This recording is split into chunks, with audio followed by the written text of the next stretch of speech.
Sagittarius, welcome back po dito sa aking channel, Daily Dose of Tarot 111. Kamusta ka ngayon? I hope nasa mabuti kang kalagayan, pampisikal, mental, emotional o spiritual man yan. Ang video natin na ito ay para lamang sa mga Sagittarius na may malawak na kaisipan. Tandaan nyo po na hindi lahat kayo rito ay makaka-resonate.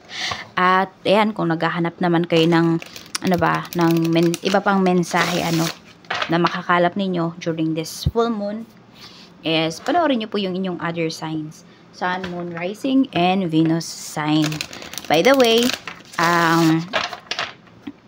ang full moon po, Eastern Daylight Time ay April 12, 2025, 8:22 p.m.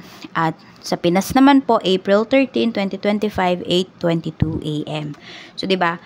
Pwedeng-pwede po talaga kayong manifest. Okay? At kung bago ka pa lamang po dito sa aking channel, please subscribe and hit the bell button para lagi kang updated every time na meron akong uploads. Kung nais mo naman magpa-private reading, makikita mo yung link sa description box. Tarot Intentions by Aliana Reyes, yan po yung aking Facebook page. You can also directly naman type sa Facebook. Facebook page po tayo ha, hindi po tayo Facebook account. Yan, meron kasi ako nakita or hindi nakita. Merong sa akin, no, na may nanggagaya. So, mag-ingat-ingat po kayo. Tandaan nyo po, hindi ako yung unang mag-chat sa inyo. Kayo po yung unang mag-chat sa akin. Okay.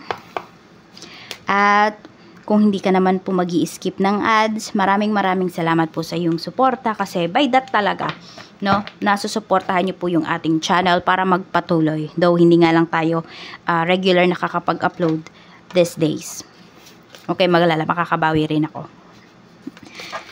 Kaya, ayun, tinatry ko na every time may uploads tayo, ayan, meron kayong, mamamanifest.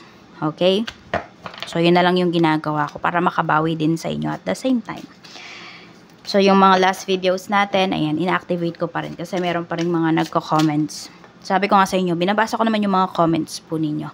Yun nga lang, minsan di ko na siya na like or na heart.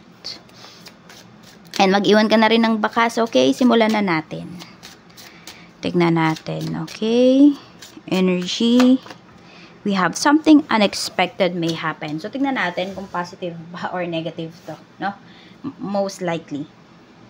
Tignan po natin. Most likely, positive or negative ba yan?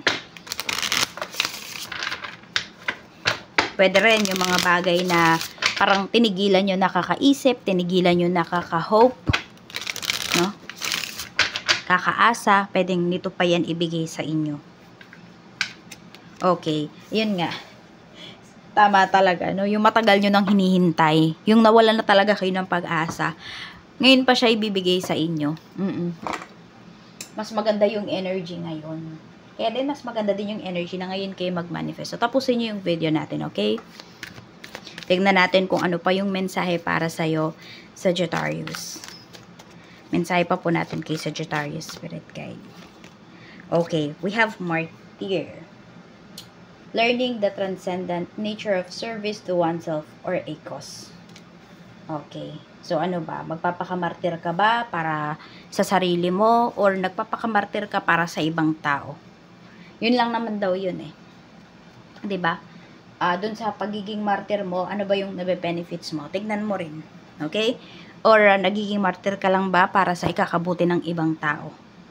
So, this time, this full moon time, pwedeng ma-realize mo yan, no? Ma-realize mo kung saan ka ba nanggagaling or bakit ka ba nag-i-stay. Pwedeng sa isang toxic relationship, sa isang toxic job, na maliit na nga yung sweldo ninyo, tapos parang, alam mo yun, ina-underestimate pa kayo. Hindi ng boss, pwedeng even ng mga kasamahan mo sa work. So, Sagittarius, ayan, pag-isipan nyo po And, yan, napipick up ko rin kasi yung iba sa inyo, sinasabi niyo wala po kasi akong choice. Maybe you have other options, pero hindi mo lang tinitignan yun. I don't know kung bakit. Sabi ko nga, is, yan, marirealize niyo kung bakit ba kayo nag-i-stay dyan. Kung nasaan man kayo ngayon. Kayo lang po yung makakasagot sa inyong sarili. Dahil iba-iba naman kayo ng sitwasyon na kinakaharap. So, tignan naman natin your energy. Okay. Kamusta yung energy mo this full moon? Kamusta ang yung energy this full moon? So, we have the moon. Ayan. May uncertainty ka na nafe-feel dito. Let's see. 3 of Cups. Parang ito, hindi mo alam kung magiging masaya ka ba? Or magiging, ano ba? Ano ba yung mararamdaman mo? Pwede nga kasi ikaw yung tipo ng tao Sagittarius na ngayon, parang, ewan ko ba, sa pagiging masaya mo ba, feeling mo meron kang nasasaktan? Yung ganun, parang ganun yung feeling eh. No, kaya parang hindi mo makuhang maging totally happy sa mga achievements mo ngayon. Meron kang pinanghuhugutan. Tignan pa natin. We have Death card. Alam mo, you should let go. I don't know kung ito ay guilt feelings. Ayan.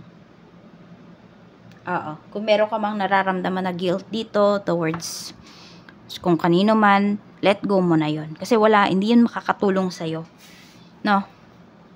Kaya din yung iba sa inyo, pwedeng hindi nga talaga kayo umaalis sa isang sitwasyon, sa isang toxic connection, situation, kasi pwedeng nagigilty kayo.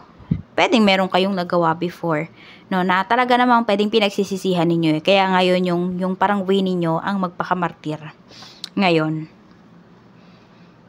So, tignan natin yan yung energy mo ngayon. Sabi ko nga marami kang marirealize ngayong full moon. Energy naman pagdating sa paligid mo. We have 9 of Wands. Medyo matitigas yung tao sa paligid mo. Parang ayaw nilang mag-give way. Okay, meron dito, pwedeng ang pinagtatalunan ninyo is regarding sa, right of way. Baka may binili kayong lupa or merong pamanang lupa sa inyo. Yan, pinag-aawayan yung lupa or your right of way. So, matitigas yung mga tao dito sa paligid mo. Ito, kaya naman natin napipick up yung energy na to. Kasi ito yung mga tao na hindi mo maiiwasan na makasalamuha ngayong full moon. Pwede kasi ito ay family members mo, kamag-anak, neighbors, pwedeng katrabaho mo, ganyan. So, we have 3 of Pentacles. Okay, mukhang may bayaran na mangyayari dito. Pwede po talaga na merong ayaw ditong makipag-cooperate. I don't know kung papadulasan nyo to ng pera para makipag-cooperate. So, tignan pa natin. Okay, what to release pa during this time? Queen of Wands. Okay.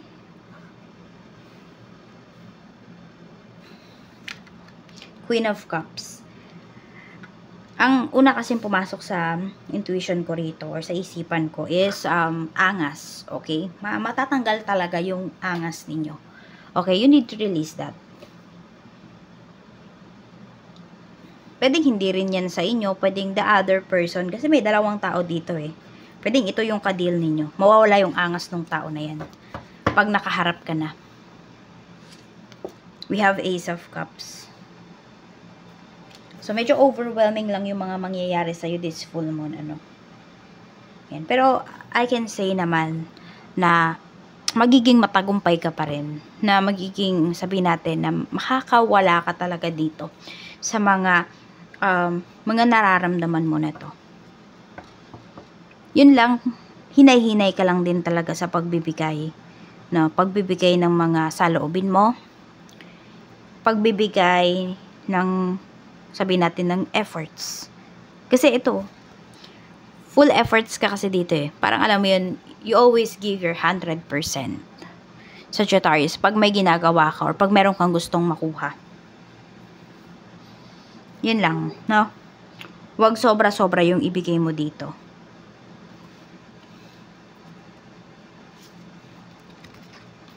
Okay. What you can release also? Ayan po. So, merong talagang problem in terms of relationships. Merong nanloko rito. Yan, yung iba nga sa inyo, na nagpapakamartir nga talaga yung iba sa inyo. Nagstay kayo rito kahit alam niyo na nag-cheat sa inyo yung isang tao. So, it's time to release daw. Okay, ganito lang naman yan eh. Kung napatawad na ninyo yung isang tao, kakalimutan nyo na rin talaga yung ginawa niya. Totoo yan. Kasi hindi kayo makakapagpatawad kapag hindi mo kinalimutan yung ginawa niya sa'yo. Kaya kung sinasabi ninyo dito, hindi po napatawad ko na siya. Pero sinasabi din ng isipan ninyo na hindi, inaalala ko yung ginawa niya. yung kunwari nag-away kayo tapos lagi mong sinasabi yung mga nangyari in the past, ibig sabihin hindi pa talaga kayo totally healed. Ayan, so ayan, yun yung kailangan ninyong i-release. No? If you will forgive, you need to forget also. Tingnan natin, okay, what you can expect naman ngayong ano na to, ngayong full moon. Four of Swords. So, yung iba sa inyo, pwedeng magstay lang kayo sa bahay. Ayan. Wheel of Fortune. We have Seven of Swords. Okay. Meron dito talaga masusolusyonan po yung problems ninyo in terms of your mga kamag-anak, in terms of your, ayan, kung ano man tong, yun nga, di ba meron ako sinasabi dito yung ano, right of way, or kung ano man tong pagdating sa lupa, ganyan. Yung iba naman sa inyo, pwede magstay kayo sa bahay, kasi, ayan, medyo may kaguluhan. Minsan kasi, dahil nga full of emotions, no? Pwedeng hindi lang ikaw yung full of emotions dito eh. Even yung mga tao na makakasalamuha mo ngayong ano na to, ngayong full moon. So, ingat-ingat lang. No, ayan din, kasi meron ding lumalabas dito na pwedeng meron kang makaaway. So, what to expect? Ayan po, mag-iingat kayo kasi pwedeng meron kayong makaaway this time. Okay, tignan naman natin blessings na paparating para sa'yo. Blessings na paparating, we have new beginnings. Okay, may bagong simula. Kasi nga, meron kayong i-release dito. Tignan pa po natin. Mensahe pa. Blessings, we have falling. Okay. We have dog. Check natin. Okay. Meron kayo dito, meron ba dito ano? I don't know kung witness kayo sa isang pang-aabuso sa animals or pwedeng alaga po ninyo. Medyo mag-ingat lang din kayo ha. Kasi yes, pwedeng malason yung inyong pets, pero pwedeng makasurvive. Meron pong ganong energy na pinapakita rito. So, mag-ingat kayo. Ayan, during this full moon or ngayong April na to, huwag yung palabasin yung mga alaga ninyo if you have one. Family. Kasi nga 'di ba, merong galit sa inyo rito. Meron kasing galit sa inyo rito, Sagittarius. So, gagawa yung tao na 'yon para makaganti sa inyo. Kaya mag-iingat talaga kayo, na. Ayan. Meron taong obsessed sa iyo rito. I don't know kung ano 'yan ha. Or pwedeng kayo din naman 'to. Hindi ba kayo obsessed sa sarili ninyo, pero nandun yung inaalagaan ninyo ngayon or dapat ninyong alagaan yung inyong sarili this time. Nandun din yung maa-accept mo na yung iyong sarili, about gender man yan, or about sa mga flaws, features mo. So, mawawala yung insecurity, if ever mayroon man, or nakakaramdam ka man ng ganyan.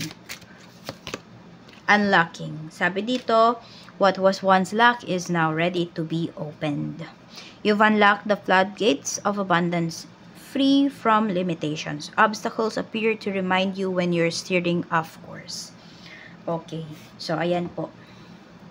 So, meron nga daw mga obstacles. Merong mga, pwedeng may mga dumating sa inyo na mga pagsubok. Kasi pwedeng ano ba, naliligaw kayo ng landas. Okay? Or, basta meron kayong maling napupuntahan, maling direksyon. So, tinatama po kayo. Meron dito. Tinatama kayo ni universe. Kapag, ayan nga, 'di ba yung iba nga sa inyo nasa isang toxic situation kayo. So, tinatama kayo ni universe. Kaya may mga marirealize kayo rito.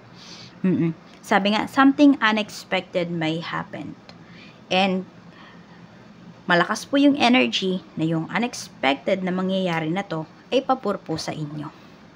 At ngayon, Sagittarius, okay, if ever meron kang wish, isang wish lang po mag-focus lang kayo doon. Banggitin ninyo 3 times.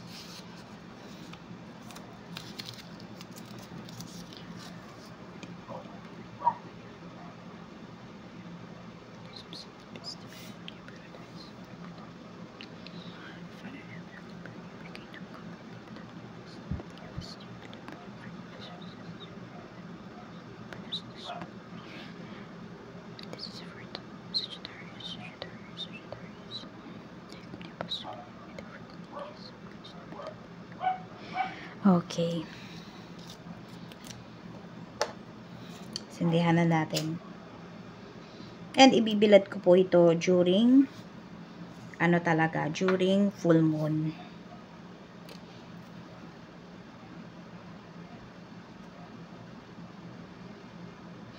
Claim nyo na po. I-comment nyo po sa baba. I claim it.